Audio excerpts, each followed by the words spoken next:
revenons à l'astrologie. Notre ami Didier Gélin et d'autres, comme Régine Ruet par exemple, que j'ai interviewé il y a quelques années déjà, et que j'ai bien connu à l'époque du CIA dans les années 67, 75, etc., pour moi, étaient des férus de date de naissance, d'heure de naissance, de précision, etc. Ils pensaient, ils croyaient que l'astrologie passait par cette précision dans la connaissance de l'heure de naissance. Il est vrai que ça a été confirmé plus ou moins par Michel Gauquelin. Mais finalement, ça reste assez marginal comme problématique. Michel Gauquelin a certainement eu un certain mérite, mais au fond, l'avenir de l'astrologie ne se joue pas à ce niveau-là. Il se joue au niveau prévisionnel, évidemment. Et certains diront que la prévision astrologique dépend de la précision de l'heure de naissance. Je ne crois pas une seconde. Pour moi, l'astrologie prévisionnelle, c'est d'abord une astrologie mondiale, qui ne dépend pas de quelque thème de naissance que ce soit. Mais ça n'empêche pas que l'astrologie mondiale a besoin de précision. Mais ce n'est pas la précision de l'heure et de la minute et du lieu de naissance, bien évidemment. Je dirais que c'est une précision non pas de minutes, mais disons de mois, voire d'années. Et j'ai été choqué quand j'ai suivi à l'époque les performances de Didier Gélin, de sa désinvolture par rapport aux dates de la vie des gens. Il avait lancé toute une série sur la carrière de chanteuses du XXe siècle. Ça se déroulait d'ailleurs au Connétable, à Paris, près de la rue des Archives.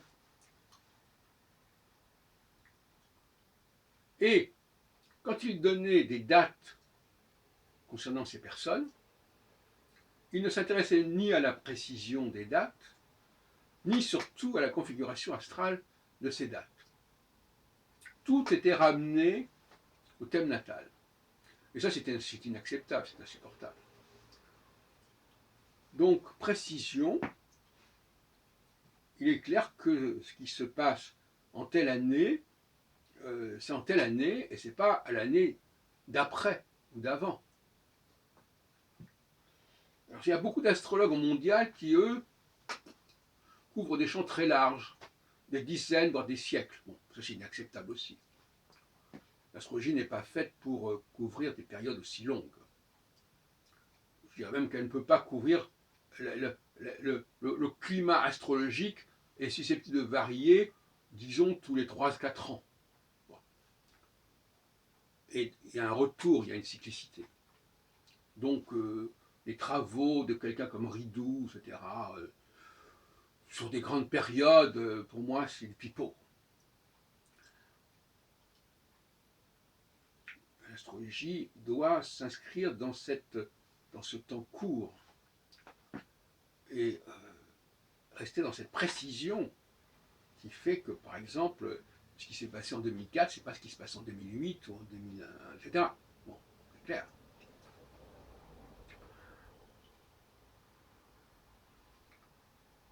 Alors, je voudrais parler à cette occasion de ce qui se passe actuellement avec l'affaire Benalla. Benalla, je crois plutôt. Alexandre Benalla. En ce mois de juillet 2018. Donc nous sommes à une date bien précise. Quelle est la portée de cette affaire? Et pourquoi cette affaire prend une telle proportion, une telle dimension aujourd'hui?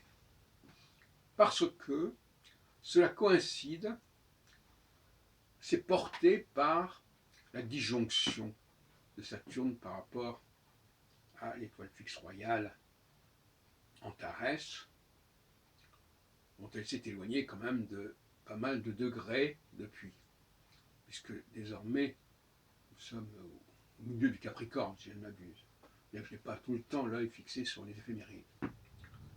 Donc on est dans la disjonction. Et la disjonction, ça veut dire qu'il y a un coin, CEN, enfoncé dans le sentiment d'unité, ce que j'appelle le temps yang. L'unité est mise à mal. Les clivages se radicalisent. L'opposition est de plus en plus manifeste. Et il semble que ce soit ce qui est en train de se produire. Donc c'est cette affaire-là qui sert dans ce sens-là. Mais elle aurait pu éclater à un autre moment, elle n'aurait pas eu les mêmes effets. Ce n'est pas l'affaire Benalla en elle-même qui est importante. C'est qu'elle est instrumentalisée dans le contexte que je viens de décrire. Chaque fois qu'il y a cette disjonction, il y a un coin enfoncé dans l'unité. Ça s'est passé en 68, par exemple. Ça s'est passé en 2011. Ça s'est passé en 1989. Ça s'est passé en 1960. À différents niveaux, ça peut se passer dans la mise en question d'un État qui va se retrouver divisé, mais ça peut se passer au niveau de la mise en question d'une politique, sans que ça mette en cause l'unité de l'État, au niveau de l'État du pays, peut-être au niveau de l'État dans un autre sens, peu importe. Or moi, je me rappelle 2004. 2004, il y a donc 14 ans. C'est-à-dire à peu près 2 cycles, on retombe sur le même, tous les multiples de 7, c'est toujours le même, on reste toujours à la même position par rapport à Saturne. Parce que Saturne soit en Cancer, en Bélier, en Capricorne ou en Balance, on est, d'après Hébertin notamment, dans une même structure. C'est les signes cardinaux, par exemple. Donc là, on est dans une logique de signes cardinaux, et Saturne revient dans les signes cardinaux tous les 7 ans. On ne va pas rentrer dans le détail. Autrefois, il y a quelques siècles, ça se passait autrement, etc. Bon, peu importe. Il y a la pression de l'équinoxe qui joue, on ne rentre pas dans les détails techniques et astronomiques. Mais pour l'instant, c'est comme ça. Et le signe cardinal, il est décalé par rapport aux étoiles fixes correspondantes. Aldébaran, Tarès, Pomalo et Régulus. Quand il est en conjonction, Saturne réunit, rassemble. C'est le coagulat de l'alchimie.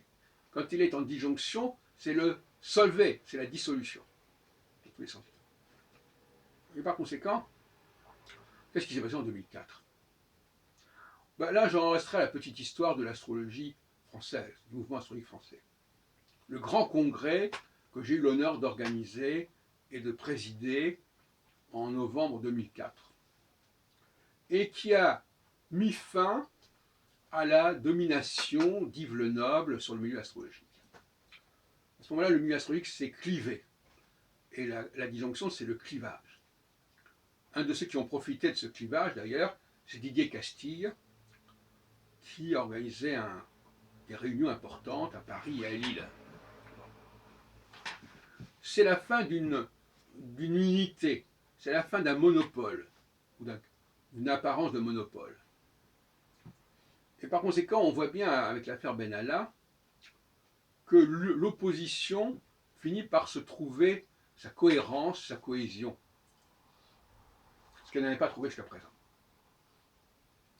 Et par conséquent, désormais, on n'est plus dans une sorte d'unité apparente des choses, où l'opposition serait réduite à peu de choses.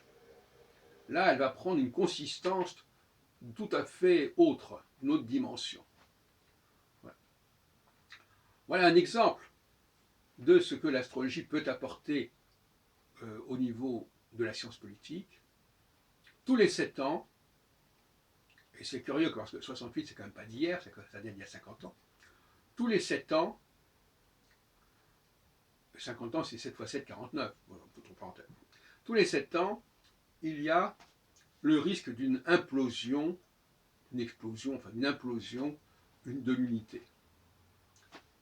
Et il faut le savoir, et on voit bien que la science politique a eu bien tort de ne pas engager des recherches dans le domaine de la cyclicité.